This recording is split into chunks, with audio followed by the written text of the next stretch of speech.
I'm here with Alexander Mercouris, editor-in-chief of the Duran. Alexander, let's revisit what's going on with Julian Assange. Let me read you from the blog called Common Dreams, and you can comment afterwards. Following an urgent warning from an expert at the United Nations earlier this month that Julian Assange's mistreatment in prison may amount to life-threatening torture, more than 60 doctors from around the world Monday called on officials in the United Kingdom to act immediately to ensure the WikiLeaks founder receives proper medical attention. In their letter to British Home Secretary Priti Patel and Shadow Home Secretary Diane Abbott, the doctors, including physicians practicing in the UK, Sri Lanka, the US, and several other countries, expressed grave concerns over Assange's deteriorating health as a result of his 7-year confinement in the Ecuadorian embassy in London and subsequent incarceration by British authorities as he awaits possible extradition to the United States. I quote, "We have real concerns on the evidence currently available that Mr. Assange could die in prison," end quote. The doctors wrote, quote, "The medical situation is thereby urgent." Alexander, what do you make of this letter from these 60 plus doctors? Well, I think this is an extremely worrying development about his ill health. And we've been talking about this in earlier programs, and I think it is visible. I think we saw this awful situation where he went before the Westminster Magistrates Court recently, and he was struggling to remember his name and even basic things about himself. And I think the doctors are absolutely right to make the point that they're making, which is that subjecting a man who is in this kind of severe condition to this kind of legal process is absolutely wrong. It's putting his life in jeopardy. That's what they say. They're doctors. I'm not. They know what they're talking about. They should know what they're talking about. And they have access to information which is publicly available, but also, and they've been very careful, if you read their letter, they've been going through the information that was provided by various doctors who have actually had access to Assange. Anyway, they're saying that his life is at risk. They must know what they're talking about. And frankly, as far as I'm concerned, that means that his human rights are being grossly violated.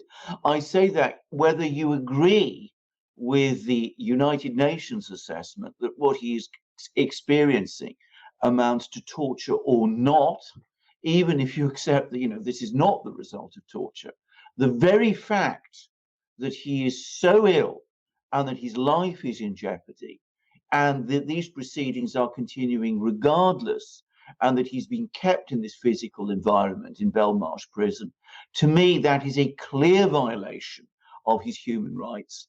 And I think if the British authorities persist with this and continue to disregard these warnings, as they are doing, the real risk they run is that at some point, and I want to stress this is my opinion, I've not discussed it with anyone else, but at some point, I would have thought that there is a very high possibility or probability of a legal challenge to the High Court through the process which is known as judicial review, to have Assange moved out of Belmarsh prison, taken, as these doctors say, to a university teaching hospital where he can be provided with urgent medical treatment, because what is being done to him is such a gross violation of his human rights. I think the British authorities need to think this through very carefully. And I think if they continue to simply disregard all these warnings, then they are placing themselves in considerable legal jeopardy. Even if the High Court, as it has done before, agrees with them about what has happened, there's a high probability of more and more legal challenges all along the way, including legal challenges to the European Court of Human Rights.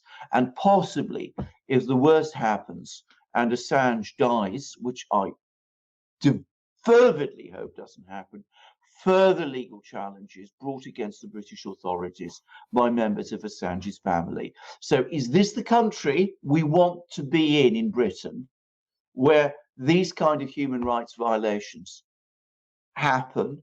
Is this the kind of country which wants to risk the kind of legal challenges I'm talking about? Let us do what these doctors say. Let us take him out of Belmarsh. Let us put him in a hospital.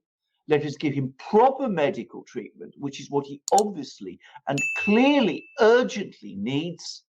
And then we can decide what to do with him. But that is the priority now.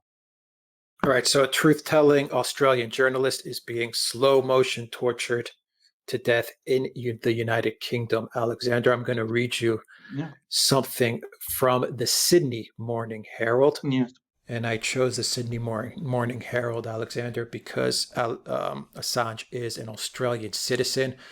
And I always ask the question to myself, where is Australia in all of this? They're just allowing an Australian citizen, an Australian journalist, to sit in prison, to rot in prison, and now to be tortured to the point where you have 60 plus doctors begging for him to seek medical care, medical attention. And as you said, the UK government, the Australian government are completely silent on this.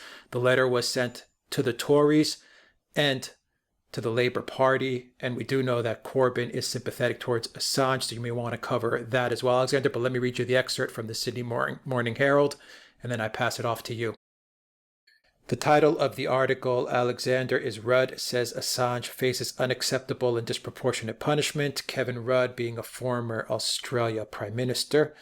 Kevin Rudd says Julian Assange would pay an unacceptable and disproportionate price if he is extradited to the United States, arguing the WikiLeaks founder should not take the fall for Washington's failure to secure its own classified documents in a significant intervention into Mr. Assange's extradition fight.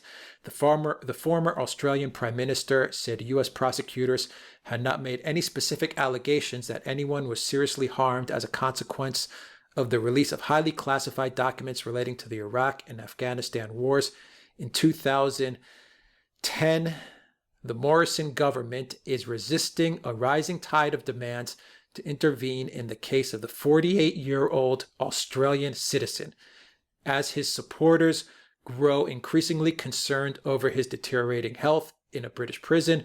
Mr. Rudd himself targeted in WikiLeaks publication of more than 250,000 leaked diplomatic cables 9 years ago, said that while he had serious reservations about Mr. Assange's character and conduct, he did not believe he should be extradited to face an effective life sentence in the U.S. And I quote Alexander, if the U.S. prosecutor's case is essentially that Mr. Assange broke the law by obtaining and disclosing secret information, then I struggle to see what separates him from any journalist who solicits, obtains, and publishes such information, Mr. Rudd wrote. Quote, in other words, why should Mr. Assange be tried, convicted, and incarcerated while those who publicly release the information are afforded protection under provisions of the U.S. Constitution concerning press freedom? Alexander, what do you make of Mr. Rudd's remarks in the Sydney Morning Herald and the fact that Australia, as the UK, remains silent on this issue, where, to me, Australia should be doing everything in its power to get Assange released, or at least under some sort of medical care? Absolutely. I think that Australia has terribly, grossly failed to uphold protections for one of its citizens, just as I'm sorry to say Britain has grossly failed to uphold the rule of law and human rights in its protections of a journalist, and the United States is grossly failing to uphold protections of freedom of the press and media, which are set out in the First Amendment of its constitution. The fact of the matter is these three countries have joined together and are violating the human rights of this man and his rights of citizenship and of his rights as a journalist, because he has embarrassed them and made them so angry by publishing material that exposes the war crimes of some members of their military. And this is terrible. I mean, I would never once have believed it possible. And every point that Kevin Rudd makes, I fully agree with and thoroughly endorse. I wish he'd said it before, when he had more influence in Australia than he does now.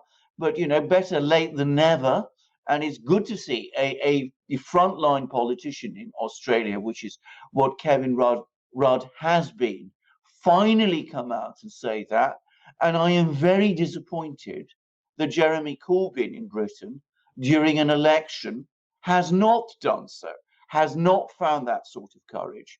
One of the most disturbing things about the whole Assange case is that people are prepared to speak out in his favor when they are no longer in a position of responsibility or authority or power, as Kevin Rudd is doing, but they don't seem to be prepared to do that when Jeremy Corbyn is, when he is in a position of power, which is really, really very worrying.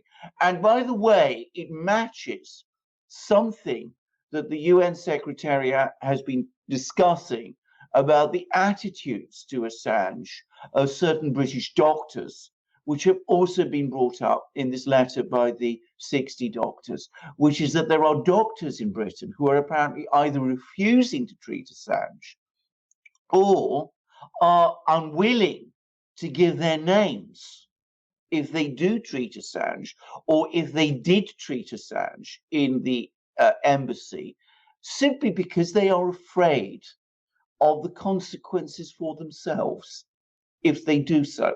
Now, is that the kind of country we become, where people are afraid of speaking out when they see a man deteriorating in health and losing possibly his life because of this terrible way in which he's been treated, and a way which, as you correctly said, Alex, the UN says amounts to torture? Well, is that the kind of country we want to be? It is absolutely extraordinary to me that we have come to this situation, both in Britain and in the United States and in Australia. And I still hope, though I still haven't given up believing that eventually truth and decency will eventually come through. But time is getting very short for that. Very quickly, Alexander, a quick question. If the Australian Prime Minister, if Morrison called up Boris Johnson and told him to intervene to get Assange to a hospital right away and get him the medical care he needs, according to this letter, via these doctors, would Boris Johnson, you think he would comply? Yes, I think he would comply. I think if Australia were to intervene directly in that fashion, the British government would find it extremely difficult, given the kind of legal risks they are already facing, to refuse that. Remember that if the Australian Prime Minister telephones the British Prime Minister and asks for steps to be taken to protect the life and health of an Australian citizen in British custody, and the British government simply ignores or refuses that, or fails to give reasons, it is open to the Australian government in that case to bring legal proceedings against Britain in the British courts. So I think if the Australian Prime Minister were to do that, it would be an intervention that would change the entire situation. But will he do it? We shall see.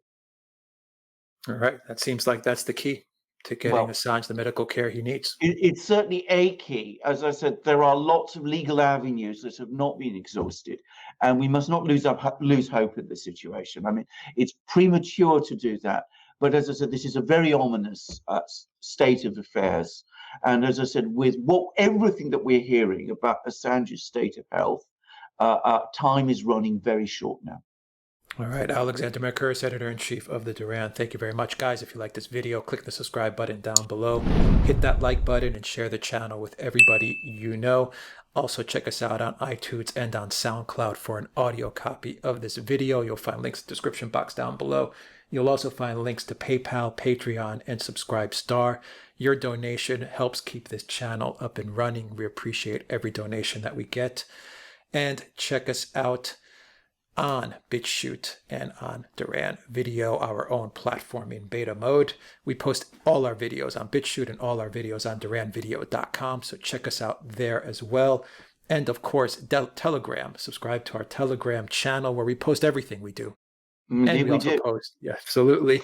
And We we also post post, yes, we Alexander, post go everything ahead. we Go do, ahead. and you'll find our shop and our merchandise there. And Alex, I think, has also got discounts which you can find there too. So he does amazing things, and so it's definitely look us up there, because I mean these are great platforms. They extend the range of the Duran in all sorts of ways, and they make it much more easy. Well, they make it equally easy to find these great pieces of merchandise that I'm showing you at the moment. Both this marvelous mug.